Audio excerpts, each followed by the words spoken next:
Bonjour. Je vais vous présenter quelque chose d'un peu différent de ce que vous avez vu jusqu'à maintenant. Une autre façon d'appréhender le problème du trafic aérien, de la pollution qui fait le changement climatique et de la disparition des abeilles. La photo que vous voyez sur votre droite, c'est uniquement du trafic aérien qui s'est empilé. La petite traînée qui est derrière les avions, elle ne reste pas derrière l'avion. Elle s'étale à l'horizontale pour faire un voile et elle descend à la verticale pour faire des nuages comme ça. Donc la meilleure façon, c'est d'en prendre conscience. Je vous ai fait sur 20 jours, du 1er mars au 20 mars, dans le ciel de Cannes. J'ai récupéré des images sur la webcam de Cannes. Tous les grands sites ont des webcams. Vous pouvez regarder où vous voulez. On n'a plus un seul jour de beau temps. Donc Cannes.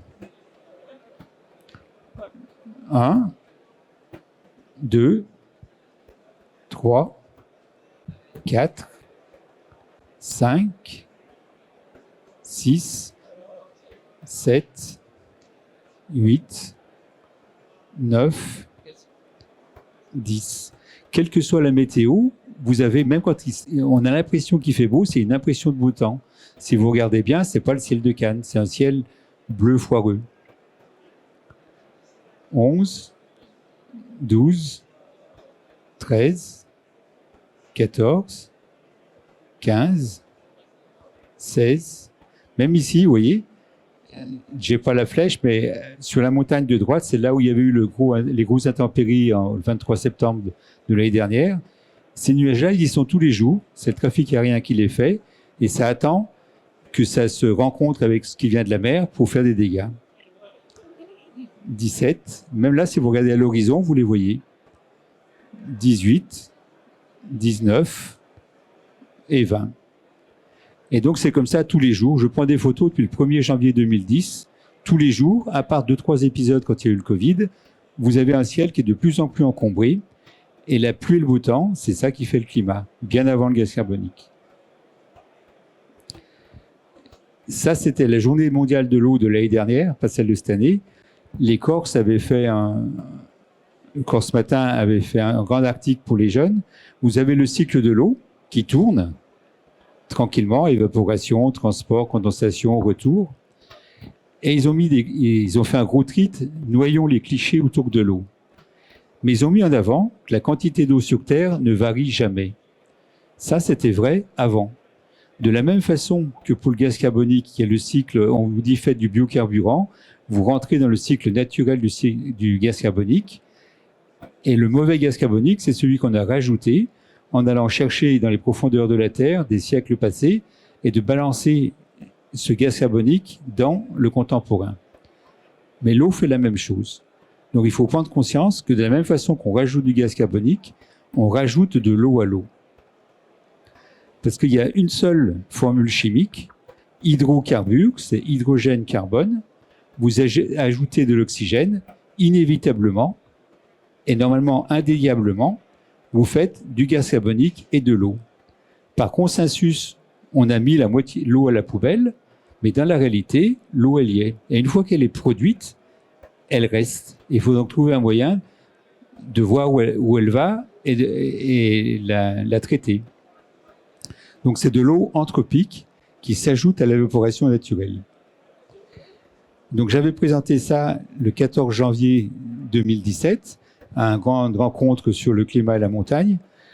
Vous voyez le cycle de l'eau, qui est toujours le même, donc je n'ai pas de flèche, mais vous le voyez. Ça s'évapore sous le soleil, ça part, ça touche les montagnes, ça se refroidit, ça tombe et ça revient. On peut faire des cycles de l'eau en ajoutant le traitement de l'eau par l'humain, mettre une station de pompage, une station d'épuration, l'agriculture, les canons à neige. Et sur ma carte de visite, vous aviez juste les abeilles et les nuages. Ces nuages, ils n'avaient pas de nom. Le 14 janvier 2017, ils n'avaient pas de nom.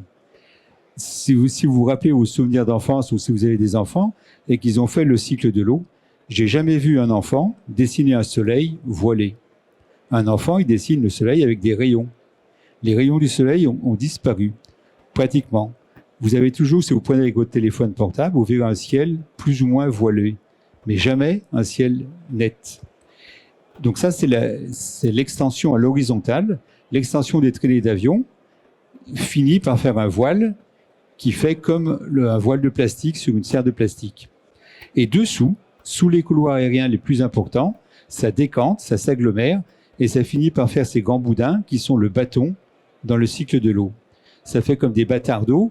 Quand vous avez une inondation, vous mettez des bâtards d'eau pour canaliser l'eau. Et là, ça fait des bâtards d'eau aériens qui canalisent les nuages qui viennent de la mer et qui changent les cycles de l'eau. Donc j'avais insisté sur 2017 parce que la même année, le 22, c'est la Journée internationale de l'eau, le 23, la Journée internationale de la météo. Donc le 23 mars 2017, l'Organisation mondiale de la météo a donné des noms à ces nuages qui n'avaient pas de nom. J'avais mis des noms provisoires. Un député en avait parlé en 2013, où s'était fait ramasser tous les deux. Mais depuis le 23 mars 2017, officiellement, ces nuages nouveaux sont dans l'Atlas mondial des nuages. Donc je vous ai mis juste attirer votre attention sur le volutus, flumen et homogenitus homomutatus. Le volutus, c'est un nuage tout en longueur qui normalement apparaît que par mauvais temps, mais qui apparaît aussi par beau temps. Et ici, vous avez un Mistral de 90 km/h au sol, plus en altitude, et ce nuage ne s'en va pas. Il est stationnaire. Alors c'est une illusion. Les molécules d'eau sont poussées par le vent, mais il en arrive plus vite que s'il s'en va. Donc on a l'illusion d'un nuage stationnaire. Le trafic aérien lâche son eau dans la combustion du kérosène. À ce titre-là, les SAF, donc il y a beaucoup d'études sur les SAF, mais les SAF feront exactement la même chose que le kérosène. Ça rejettera toujours du gaz carbonique et de l'eau. Au sol, c'est pas grave. Quand c'est en altitude, ça gèle. Le flumen, c'est ça. C'est-à-dire qu'au lieu de pleuvoir comme vache qui pisse, ça pleut comme troupeau de vaches qui pissent. Cette quantité d'eau qui est en l'air, quand les conditions sont favorables, ça lâche brutalement. Et enfin, le voile. Et là, ce mot, c'est pas celui que j'avais mis. Ils ont mis homogenitus. Ça veut quand même dire généré par l'homme. Homo mutatus, qui est un petit peu échappé à l'homme. Donc, il faudrait prendre conscience de ces nuages et les rattraper avant pour empêcher leur formation, ce qui est techniquement possible. Mais le mot homogenitus, il va finir par tomber dans l'oreille des assureurs qui n'en peuvent plus de faire face aux intempéries catastrophiques, les agriculteurs qui voient leur rendement baisser. Le mot homogenitus signifie qu'il y a un tiers opposable. Et donc, il risque d'avoir des procès sans fin. Et au bout d'un moment, le trafic aérien va devoir s'arrêter brutalement, sauf s'il a empêché ces nuages de se former. Donc, une serre, qu'est-ce que c'est ? Une serre, c'est un simple voile de plastique qui est très petit, mais qui s'interpose entre le soleil et la Terre. Quand vous rentrez dans une serre, vous avez un changement de température, il fait un peu plus chaud pour le moment, mais si l'agriculteur un peu cupide mettait une deuxième couche, puis une troisième couche, puis une cinquième couche, il arriverait un moment où il ne ferait pas chaud dans la serre, il ferait froid, parce que le soleil serait reparti dehors. Donc quand vous rentrez dans une serre, vous avez un peu plus chaud, vous avez un peu plus sombre, et vous avez une lumière diffuse. Quand un apiculteur met ses ruches dans une serre, il le fait 15 jours pour polliniser les melons ou les fraises, et il les ressort. Parce que dans la serre, la lumière n'est pas adaptée aux yeux des abeilles. Je ne sais pas si vous êtes skieur, mais si vous skiez par jour blanc, moi je suis savoyard, c'est pour ça que je prends cet exemple, si vous skiez par jour blanc, le ciel est blanc, la neige est blanche, on perd les ombres, on perd le relief, vous skiez, d'un seul coup votre genou vous démonte le menton, du coup vous vous calmez, vous vous rapprochez du bord, et au lieu de faire 10 descentes, vous en faites 3. Vous êtes plus rentable. Le même que d'habitude, mais en moins bon. C'est ce qui arrive aux abeilles partout.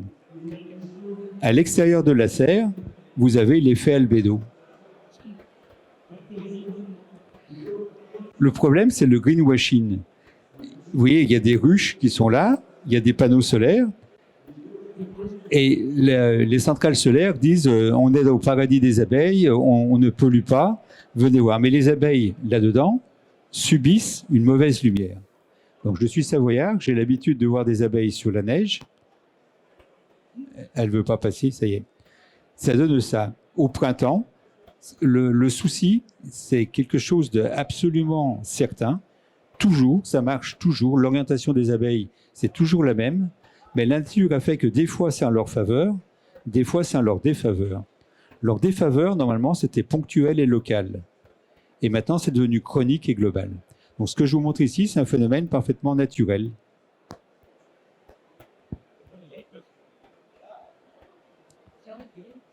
Au printemps, quand les abeilles sortent un peu précipitées, elles se font cueillir par une mauvaise lumière. Donc, quand elles marchent sur la neige, elles perçoivent le bleu du ciel, elles décollent. À un certain moment, le blanc de la neige tape dans leurs ocelles et ça devient plus lumineux que le bleu et ça les retourne. C'est inéluctable, imparable. C'est pour ça qu'il y a des poissons qui se noient dans les piscines, des bourdons, des abeilles qui se noient dans les piscines, ou les poissons qui mangent les insectes qui tombent dans l'eau. Mais normalement, ça arrive que le matin et le soir. Maintenant, ça arrive toute la journée. Comme c'est inéluctable, on peut s'amuser à le faire. J'ai pris une fourmi ailée qui traînait, je l'ai mise sur le zinc d'un bar pour épater les copains parce qu'ils ne me croyaient pas. Et là, vous voyez, la fourmi, elle est prisonnière complètement entre l'éclairage du haut et l'éclairage du bas. C'est inéluctable. C'est reproductible autant de fois que vous voulez le faire. Donc ici, l'abeille, il n'y avait qu'un seau. Ici, tous les seaux sont différents. Elle est vraiment prisonnière. Quand elle est au sol, elle perçoit le haut, elle décolle. À une certaine altitude, ses yeux perçoivent les reflets et c'est la balance. Voilà, pardon. Hop, je suis allé trop loin. Donc, en haut à droite, vous voyez les trois petits yeux qui sont là. C'est les ocelles. En fait, c'est l'aiguille de la boussole. Une boussole, elle a une aiguille et des graduations. Les graduations pour l'abeille, c'est ses yeux à facettes. Mais avant d'utiliser les yeux à facettes, il faut qu'elle ait un point fixe. La boussole, elle sert uniquement, enfin l'aiguille de la boussole sert uniquement à avoir un point fixe. Si vous voulez mesurer une table circulaire avec un mètre de couturière, avec une main, vous calez le zéro et après vous mesurez. L'aiguille de la boussole, elle cale un zéro et à partir de là, vous utilisez des graduations pour avoir un écart. Les trois petits yeux qui sont là au milieu, ça s'appelle les ocelles, ça cale l'insecte à l'horizontale et ça lui donne le haut et le bas. Et c'est fixé à la tête. Donc si l'éclairage est bon, l'insecte vole à plat. Si l'éclairage n'est pas bon, ça le fait tourner autour de un lampadaire ou ça le retourne. Donc ça, c'est une abeille charpentière. Pourquoi elle n'a pas démarré, c'est là. Bon, elle n'a pas voulu. Je réessaye. Voilà. Elle est tombée sur le dos, mais elle n'a pas l'habitude de tomber sur le dos. Il lui faut un effort fabuleux pour se relever. Et quand elle se sera relevée, vous regarderez son abdomen, vous verrez comme elle est essoufflée. Ça, c'est la disparition globale des abeilles, des insectes. Regardez son abdomen et vous verrez à quel point elle est essoufflée. Et quand elle a fait ça plusieurs fois, eh ben, elle finit épuisée, cabossée de partout, et toute sa descendance meurt. Donc ça, c'est la dernière image là-dessus, je vous la montre deux fois.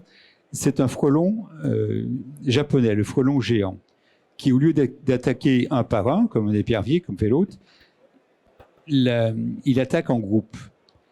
Et vous avez ici, vous regardez au centre de l'écran, et vous verrez une abeille qui est montée sur le dos du frelon.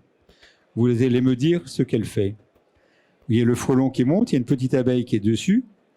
C'est un peu flou, mais regardez ce qu'elle fait. Qu'est-ce qui s'est passé? Hein? Elle a couvert les ocelles. Vous imaginez que vous vous promenez, vous faites l'Ultra Trail du Mont Blanc avec un gamin de 3 ans sur le dos. Vous courez, de seul coup il a peur, il met la main sur vos yeux, vous n'êtes pas bien quand le terrain est en pente. Je vous la remontre. C'est pour vous montrer que c'est inéluctable, c'est anatomique et donc il faut en tenir compte. Hop, c'est instantané. Ça, c'était la désorientation qui est spectaculaire par les ocelles, celle par les yeux à facettes. C'est comme si vous avez effacé des graduations à votre boussole. Donc, vous pouvez vous en servir, mais vous êtes moins précis. Donc vous avancez, vous faites le point, vous avancez, vous faites le point. Si vos gradations sont fines, ça marche bien, sinon ça marche pas. Donc c'est valable pour tous les insectes munis de sel, manque de chance, si qu'il en a pas. À gauche de l'écran, les décompositeurs du bois se cassent la figure. À côté, les faiseurs d'humus. À côté, la coccinelle, les auxiliaires du jardinier. Ou le prédateur, tout le monde se casse la figure. J'en ai pour 2 secondes, c'était pour moi ça. C'est bientôt fini. Et ce qu'il faut, quand l'abeille est sentinelle, il ne faut pas la nourrir, il ne faut pas changer les essaims, il ne faut pas faire de l'insémination artificielle. C'est comme quand le canari est au fond de la mine. Si vous allez voir la LPO, ils vont dire donnez-nous des sous, on va acheter un masque à casque, on va mettre au canari. Quand l'animal est sentinelle, il doit être sacré. Les apiculteurs ont tendance à flatter les mairies et ils vendent des labels, comme le label apicité. L'autre, j'ai encore 5 minutes, je ne sais pas quel temps j'ai.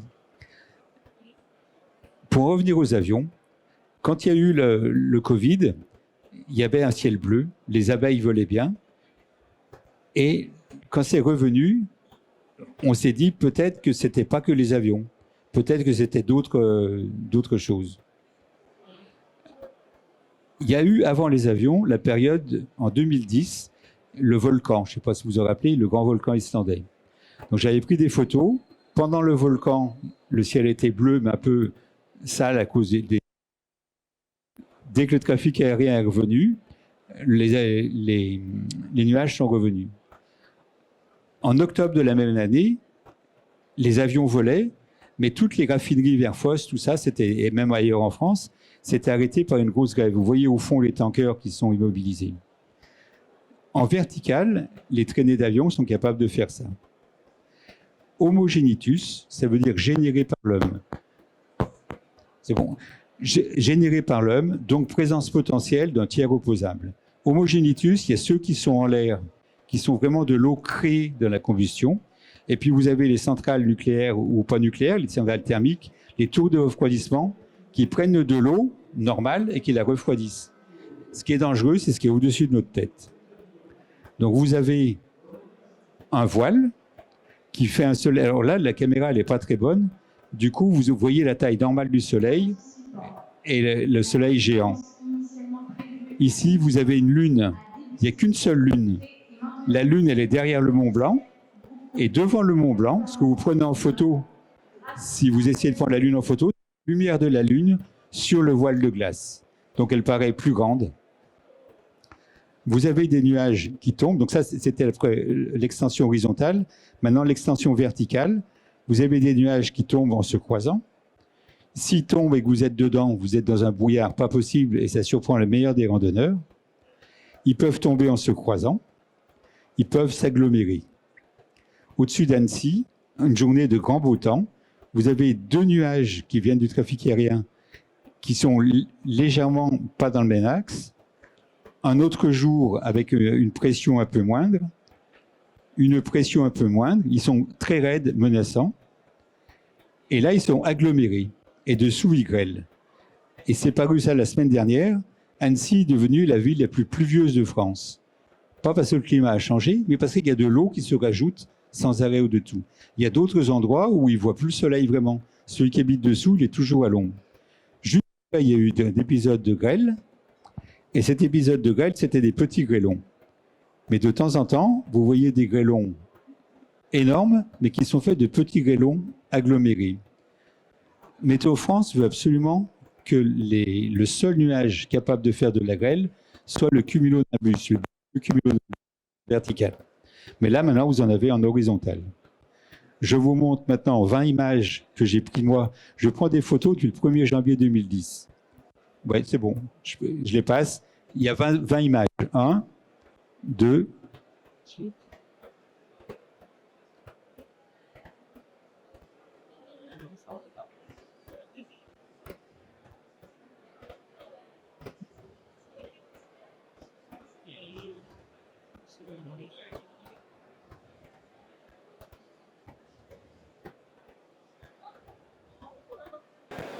Voilà. Donc j'avais présenté ça dans c'était en 2015 ça. Donc pour éviter ça, il faut équiper les avions d'un récupérateur d'eau. C'est techniquement possible. Ça coûte un peu des sous, mais moins cher que d'indemniser toutes les économies météo sensibles. Merci de votre attention.